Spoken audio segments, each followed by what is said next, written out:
My mother had become continuously ill, back and forth to the hospital and doctors constantly. It was cancer. I remember the day like it was yesterday, me being upstairs with my friends, my mother calling me down and giving me the news. Just couldn't believe it.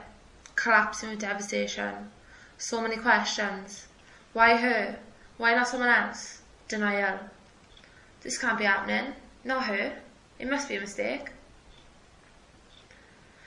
My mother passed away a few months later. The devastation, the emptiness, anger and pain I felt was indescribable. I'd lost the one consistent person in my life. She'd gone. I needed my best friend back.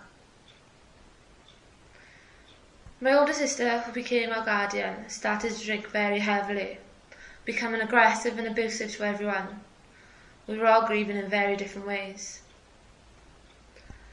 The police were called so many times that they informed social services, who decided care was the best option.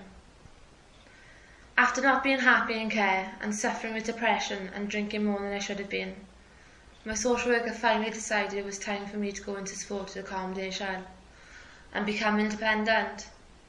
Devis was going to give me that option, and they did. After going through the Devis system, I have my very own tendency. Although I'm a lot happier than I've been in a few years, budgeting can be hard, especially being an 18-year-old when all your friends ask you to come out and go places. You can't always, because instead of thinking about the weekend, I have to think about things such as electricity, gas, food, water and other bills.